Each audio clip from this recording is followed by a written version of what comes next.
नमस्कार, आप देख रहे हैं DTNRST। मनुवाद का असर आज इतना गहरा है कि महिलाएं शिक्षित होते हुए भी पूर्ण रूप से स्वतंत्र नहीं है। महिलाओं की सुनवाई थाना में भी नहीं होती। महिलाएं आत्महत्या के शिकार हो जाती हैं। महिलाओं को अधिकार से वंचित रखने वाले मनुवाद की नस्लें हैं जिनका मन विकृत है। वह कभी महिलाओं को स्वाभिमानी जिंदगी जीने की कभी कवायद नहीं करते। पेश एक रिपोर्ट। महिलाओं को हमेशा पुरुष से पीछे और नीचे कहा गया है, घर में भी और बाहर भी। चाहे वो नौकरी पेशे में है, चाहे वो घर के काम कर रही है, चाहे वो मजदूर है, चाहे वो मिल चला रही है, या वो कोई भी दर्जे पे है, महिलाओं को कभी भी पुरुषों का दर्जा नहीं मिला। आज अगर हमारी सरकार ये कहती है अरे भाई रेप हुआ थोड़ी है, तो आप रेप होने का इंतजार कर रहे हैं। मगर जब रेप भी हो जाता है उसके बाद क्या होता है? उसके बाद जो पीड़ित है वो कोर्ट के चक्कर लगाती रहती है, थाने में सुनवाई नहीं होती, हमसे तरह तरह के सवाल पूछे जाते हैं। जैसे मैं रेनू NFW डिपार्टमेंट से हूँ, मेरे पास काफ़ी सारी महिलाएं आती हैं अपने दुख को लेके, अपनी परेशानियों को लेके, तो मैं उनकी परेशानी सुन के थाने लेके जाती हूँ। पर बहुत मुश्किल से हमारी सुनवाई होती है, हमारी सुनवाई नहीं होती। मजदूर वर्ग, उसे ज़मीन पे बिठाया जाता है, उसे नीची नज़रों से देखा जाता है।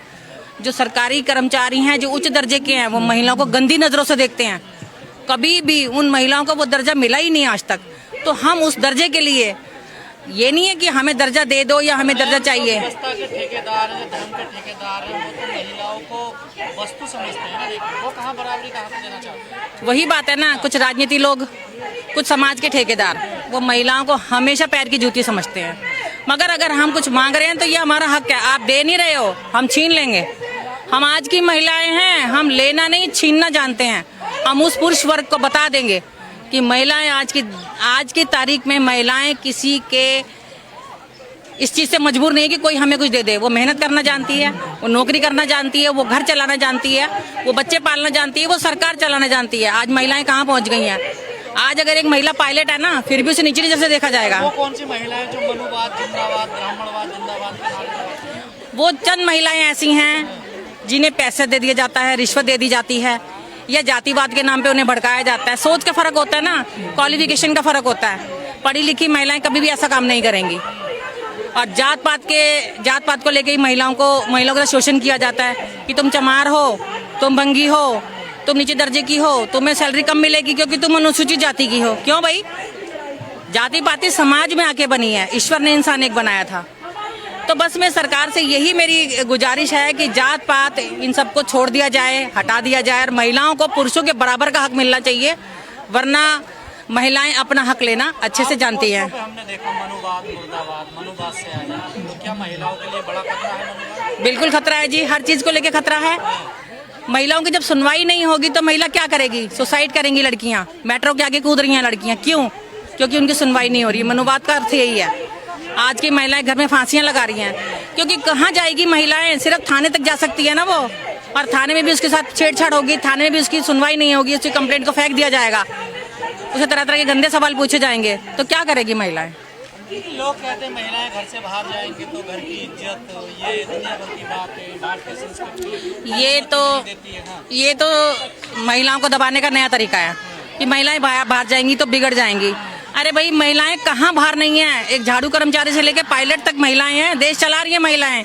ये वो गंदी मानसिक जो रोगी है ना, मनुष्य जो आदमी मानसिक रोगी हैं, वही ये बात कहेंगे कि महिलाएं घर से बाहर जाएंगी तो बिगड़ जाएंगी और घर बिगड़ जाएगा। मगर ऐसा नहीं है। महिलाएं बाहर जाके काम भी कर रही हैं और बच्चे ही पाल रही हैं। वो जो पुरुष कहता है ना कि मैं खिला रहा हूँ, निकल मेरे घर से, आज वो महिलाएं कमा भी रही हैं, बना भी रही हैं और खिला भी रही हैं। जगत गुरु जैसे लोग कहते हैं कि महिला मनोरंजन के साधन है। ऐसे जगत पुरुष लोग, जो जगत गुरु लोग हैं ना, मेरे सामने आ जाए तो मैं तो चप्पल से मारूंगी। पहले तो सीधी सी बात बता दूं, मैं डरती नहीं किसी से।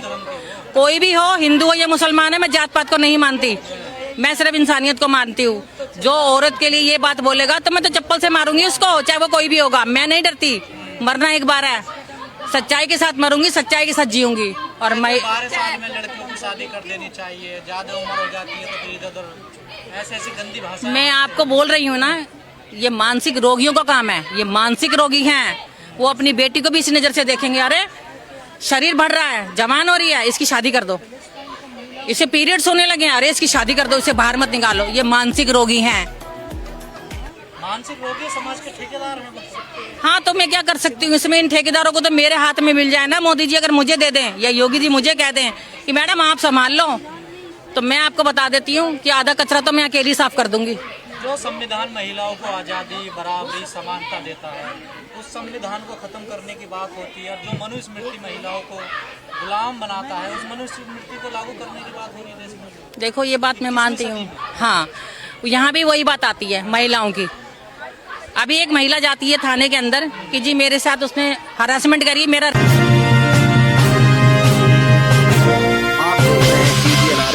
रेप करने की कोशिश करी, उसे कहा जाता है हुआ तो नहीं। तो बताइए महिला क्या करेगी? आप बताइए मुझे, क्या रेप होने का वेट करेंगे आप? महिलाओं को सुरक्षा भी चाहिए, महिलाओं को आज़ादी भी चाहिए, महिलाओं को बराबर का दर्जा भी चाहिए। पर ये जो सरकारें तमाम योजनाएं चलाती है, इससे कोई महिलाओं की स्थिति में सुधार आता है या फिर बस झूठा ही है, बस इसको दिखावा? हाँ, 100 में से 10% या 20% महिलाओं को वो सुविधाएं दी जाती हैं। बाकी जो ऊपर के ठेकेदार बैठे हैं वो खा जाते हैं उन चीज़ों को, उनको तो उन तक नहीं पहुँचती। या कुछ महिलाएं ऐसी हैं जो निरक्षर हैं, जो पढ़ी लिखी नहीं है, उन्हें अपने हक का पता नहीं है, उन्हें सरकार की दी हुई योजनाओं का पता नहीं है, तो वो नहीं ले पाती। वो पैसा जो है धर्म के और ये ठेकेदार खा जाते हैं। दिल्ली में तमाम महिलाओं को हम जानते हैं जो अपने आप को प्रगतिशील कहती हैं, लेकिन आज वो नजर नहीं आ रही। जब महिलाओं की कोई ऐसी बात होती तो दिखाई नहीं देती। वही धर्म और जाति, उन्हें डरा दिया जाता है, उन्हें धमका दिया जाता है, अरे बाहर निकलेगी तेरे लड़का उठवा देंगे, बाहर निकलेगी तेरे पे तेजाब फिकवा देंगे, बाहर निकलेगी तेरी बेटी से ये करवा देंगे।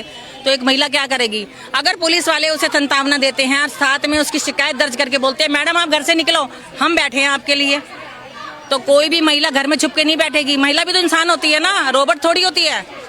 मैम जैसे कि अभी ईरान में जो आप देख रहे हैं, लगातार वहाँ पे जो एक स्कूल पे बॉम्बिंग की गई, वो कहा गया कि ईरान में महिलाओं को अधिकार नहीं मिला, और वही अमेरिका और इजराइल जो है बॉम्बिंग करते हैं और बच्चों को मारते हैं। उस पर आप क्या कहेंगे? यही कहूंगी, मानसिकता ही ऐसी हो गई है पुरुषों की। मानसिकता ही ऐसी, पुरुष प्रधान समझता है अपने आप को, महिलाओं को नहीं। और अगर महिलाएं अपना दर्जा, अपना हक लेने के लिए घर से बाहर निकलती है तो ये कहीं बम फूट रहे हैं, कहीं गोली चल रही है, कहीं लड़कियों का रेप हो रहा है, ये सब हो रहा है। महिलाओं का दर्जा ना देना पड़े इसीलिए महिलाओं को धमकाया, डराया, बच्चों को पीड़ित किया जा रहा है, महिलाओं को पीड़ित किया जा रहा है, ताकि महिलाएं चुपचाप अपने घर में बैठ जाएं बच्चों को लेके और आवाज ना उठाएं। We are here in this Women's Day not for celebrating. We are protesting. For what? For equality, the same word, equality. We are protesting for our rights. We are protesting against emancipation. We are protesting against the harassment against women. But women in our country, 50% of the population are women. But women's rights are not allowing by the Narendra Modi government. Narendra Modi Sarkar is cheating the women. Narendra Modi Sarkar is insulting women. Last parliament session, last term, they passed the reservation bill, 33% reservation. But are they implementing? Are they going to implement the reservation bill? We have no doubt they are not at all ready to implement the reservation bill, because this term they are not going to take the census. Next term, I don't think they will come.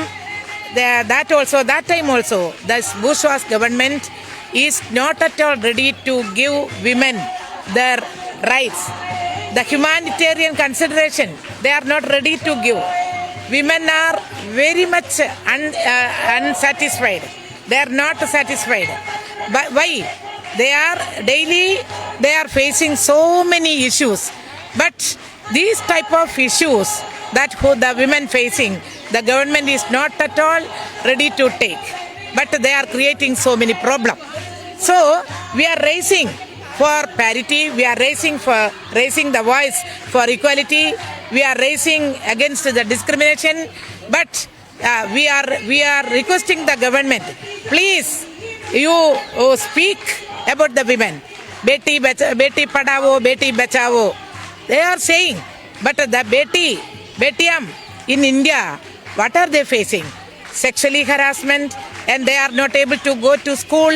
All the government schools in different states are closing day by day. Then what will happen? Again, the girl students are not at all able to go and study. This type of thing is happening. So we are fighting for our rights. We are fighting for our constitution rights. We are mobilized here. Join women protest. Not only AIDWA. On behalf of AIDWA, All India Democratic Women's Association, we are speaking. But here in Delhi, in the parliament, in front of the parliament, about 20 organizations, women organizations are here. They are raising their voice. Last so many years, they are raising. But we are no hope. We are not expecting that any kind of things, pro-women action, pro-women project, pro-women project plan, they are not ready to implement. So we are strongly request, please give our constitution rights to live, to write, to speak, to take job. That is our demand.